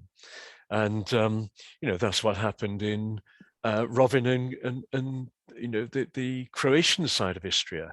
I remember the head of tourism for the region there said, when he put the head of tourism together with the head of agriculture and the head of planning, things started to happen. They broke down the silos of thinking. They got people to think about integrated development. As you saw with the wonderful parks in Copa, the realization that bold planning involving different disciplines is a way forward, then you begin to see things happening. Super, thanks very much. Misha, does just your unique, the Slovenian unique experiences and that whole, how that operates, just you identified a number of really great experiences in your presentation. Could you maybe talk to us about the Slovenian unique experiences? Is that just a set of criteria, a standard that everybody needs to adhere to, or how does it operate? Okay, the brand Slovenian Experiences was developed because of the vision I presented, the green boutique destination for 5-star experiences. So everybody started talking about the 5-star experiences, which is kind of an unhappy word because it kind of suggests 5-star infrastructure. So we said, okay, we need to explain what 5-star experiences really mean. So we developed criteria. But you can't just put criteria on the market and not do it in a way that you can manage it. So at the time I was working with Slovenian Tourist Board, we developed the signature collection Slovenia Unique Experiences, which means that destinations or tourism providers, they are asked to provide these kind of experiences once a year. They are evaluated and new experiences are chosen according to these criteria. They need to be local, premium, boutique, happen also outside the summer months with added value, with great digital experience, experiential, talking to all senses and so on, and green, of course. But the concept of 5-star experience is a kind of wider. You don't have to be in the collection, but you can still be a really great, unique experiences. But because the concept of the collection is really signature, really featuring the most unique, what is special in Slovenia. Presently, there are some 20. We realized we need to go further, and we're developing a kind of sub-brand. It's going to be Slovenian local experiences. The experiences I have shown previously, like going on a tour with a vintage car to the hinterland, just driving around, stopping somewhere. It's a great local experience. It's great experience for a family, for a couple, or so on. So because there is so much work right now being done in different destinations across Slovenia, and also businesses, we don't want to say, okay, out of 100, only these 20 will be put forward. So we want to brand them like local experiences. They still need to be premium and boutique and green and so on. But it just doesn't stand out in terms of inspiring you to come to Slovenia. But it's a great local experience once you're here. Okay, super. Question has come in just in terms of how do you, how have destinations that you're familiar with disrupted the visitor flow in terms of there's tried and trusted tourist routes? For example, we have one that might go from Dublin towards Galway, and we were trying to encourage them down to the southeast. Have you seen that in terms of other destinations that it works particularly well in terms of disrupting the normal pattern that exists that's built up over decades? But how should Wexford start looking at disrupting the visitor flow? Terry, if we start with you, perhaps. Well, it comes down to everything we've been talking about. You've got to give people the experiences that make it worth their while, disrupting what they thought was a normal pattern of experiences. And I mean, I think Misha said, you know, it's not about just being the best. You've got to be the only ones that do what you do. And on the basis that we all travel for difference, if you do things that are offering difference, then I will make sure I'll go out of my way to get access to those differences and points of difference. And you know, I think that demands creativity, it demands boldness, it demands people working together. And if the product appeal is strong enough and its reputation in line with what visitors are now looking for, you know, which is everything from a sustainable experience and one which is probably giving back to the local community and involves the local community, then you'll achieve that disruption. I mean, it's going to be challenging to get the mass markets to shift from Cliffs and Moher to go down to, you know, a unique Wexford experience. But you've got to start somewhere, and you've got to start putting in people's minds the idea that you can deliver something in a boutique way, in a small way to start with, that makes it worth my while going there. I mean, at the end of the day, all consumers are pretty selfish. So you've still got to give me what I want to do and make it worth my while doing it. But, you know, we're seeing the new world emerge, and the sort of experiences that Klaus and Misha talk about make me go off the route I was thinking of going. But they've still got to be good enough, purchasable, accessible, and meaningful. Sorry, Klaus, do you want to just come in on that point? Just, I mean, obviously your own geographic location there, and how perhaps that's worked. Yeah, I definitely agree with Terry that you need to look at hybrid products here. I think you need to look at some of the young entrepreneurs right now. I mentioned earlier on today when we talked about the seaweed safaris, the people harvesting seaweed all of a sudden offering safaris and taking people out. We got the bicycle chefs who are actually willing to get out there on a hiking route and delivering a meal. So you could say, which are the small parts that we can actually plug together? And I think one of the things I experience is that the experienced, well-consolidated tourism businesses need somebody with a new, younger perhaps, or a more entrepreneurial energy to develop new products. So I'd actually look into what's happening in the entrepreneur part of your landscape and see if are any of those people actually able to do something new with some of your products, because it all comes down to people. And I think, you know, I've got in my destination perhaps a handful of young crazy guys. You know, one used to be a baker in Noma in Copenhagen, and all of a sudden she thought, what happens if I buy an old bakery in a town with no visitors and just buy a cargo bike and ride around with the selling bread in summer houses? And you could say, doesn't sound like a good idea, but she's a huge success. So you could say, with people like that, I think I could match her with anybody, and she would come up with a crazy idea and make something of it. So, well, it comes down to people. That's my basic point, I think. Can I just add something briefly? I think there also needs to be a kind of promotional paradigm shift on the national or regional level, whoever is above you, because in Slovenia, in the past, it used to be icons, icons, icons. So the 5 icons of Slovenia are these, or the 7, and they were pushed all the time.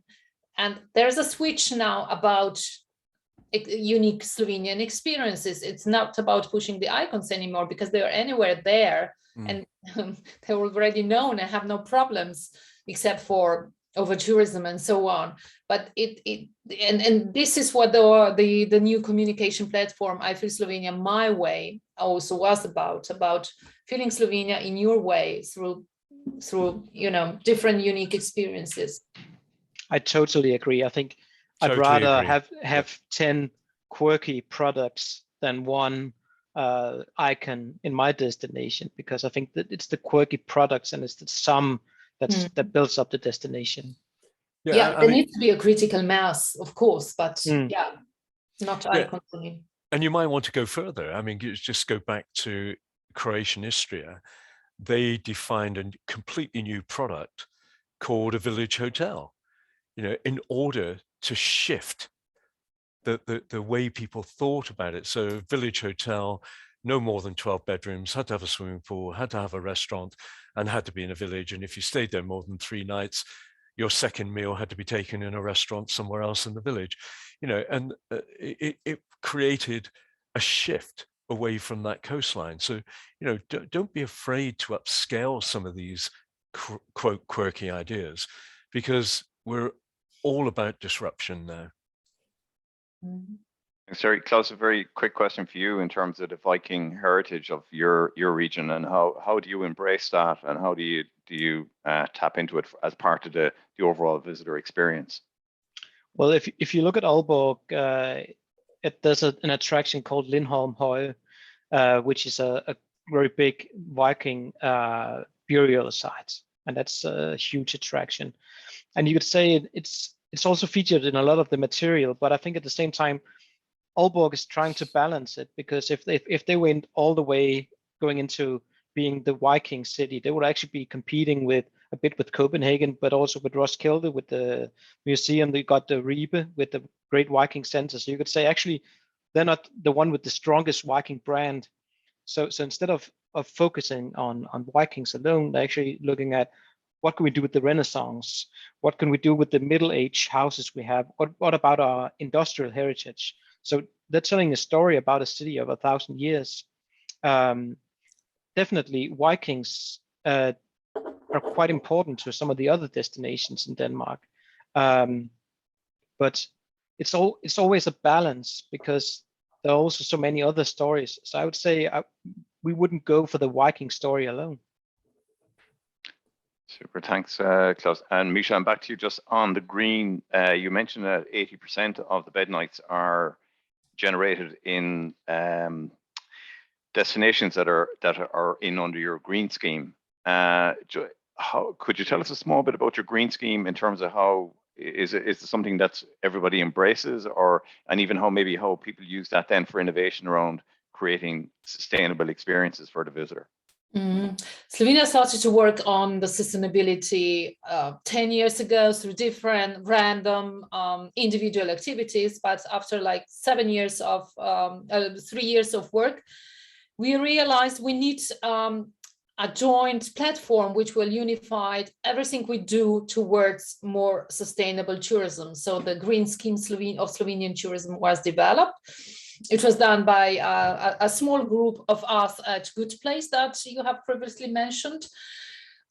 So we developed it on 2 pillars. It's for destinations where we follow the green destination standards, which means the standards based on GSTC criteria are internationally comparable, but Slovenian standards are much more or a little bit further strict. And then for the accommodation, but not only for accommodation, now it's also green cuisine. It's about Slovenia Green Parks, Slovenia Green Agency, Slovenia Green Products to come, and so on.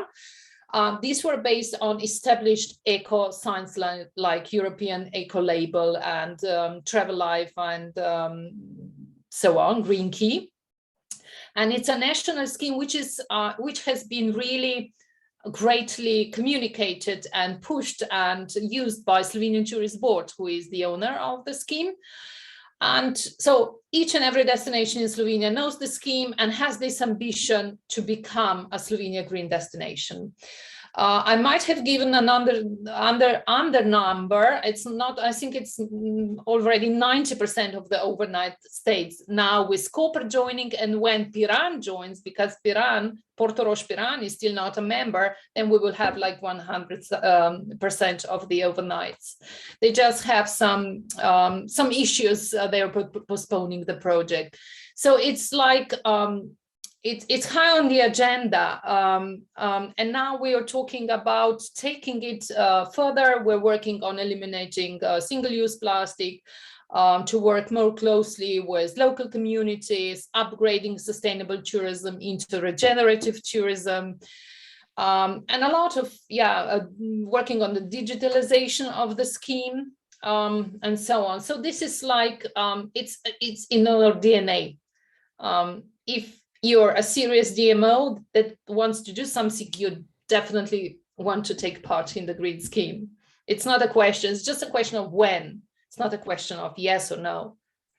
And Misha, just in terms of how, say, maybe the local, maybe an activity provider or hotels or food, or how do they embrace it to use sustainability for, you know, to make it very different, a unique type of experience?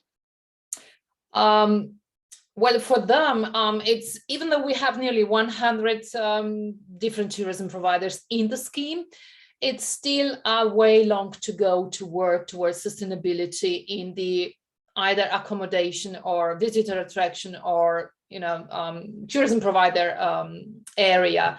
They have embraced it because their destinations, the destinations they're working in have embraced sustainability, but they just need a little bit more time to really embrace it, you know, to go for the process. For them, it's, yes, it is about embracing, but going for the process, it's a little bit more time consuming for them. So a little bit more difficult to talk to them. But if a destination is gold, that means they need to have a few accommodation tourism providers. They can't be gold or even platinum, of course, if they do not have tourism providers that are certified. So again, in destinations, in each and every destination's action plan, sustainable action plan, it is, you know, we want to have that increase in the number of certified tourism providers, but it's not only about the eco certificates, it's about the philosophy, it's about, you know, opening up to the local community, it's about short supply chains and so on. And all these issues are right now really high. We're working very across Slovenia. And thanks, Misha. Just one very quick question, and then we'll bring it to a conclusion. For each of you, in terms of, if you're going to make one recommendation for everybody on this call and Wexford as a destination, what's the priority for everybody listening in, just to get it right, to kind of move on to the next level for Wexford? Klaus, maybe I'll start with you. Well, I'd look at who are the people in your surroundings that actually can help me work further on, and get some people together who actually are capable of doing something and want to do something, and make sure that you start out with the right people and then do something real that happens in the real world, be it a hiking route or a guided tour or whatever, but do something that actually shows that you can do something when you work together. I think it's the first step always. Thanks, Klaus. Terry? Just reinforce that. It's the old 80-20 rule. Work with the 20% that want to do something. As Bob Dylan would say, don't let negativity drag you down.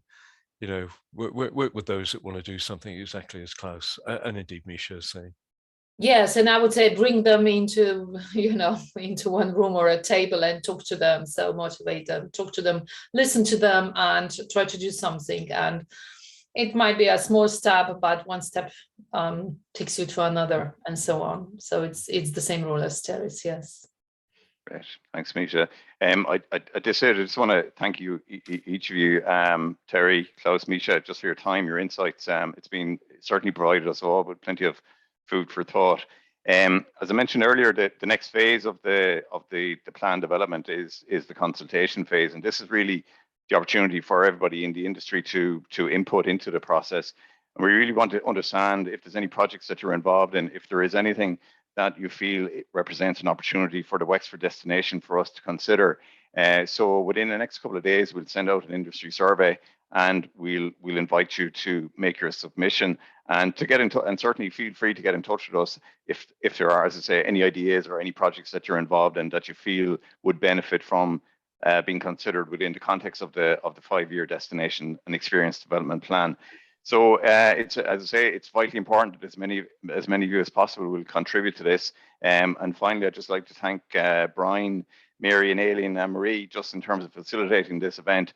It represents, I suppose, the midpoint in terms of our journey towards the production of a final plan. So I hope you've benefited and learned something from the wonderful insights shared by our various speakers. So thank you very much for spending the time with us, and we look forward to engaging with you over the coming months. So, Gur Magwev, August Longofol.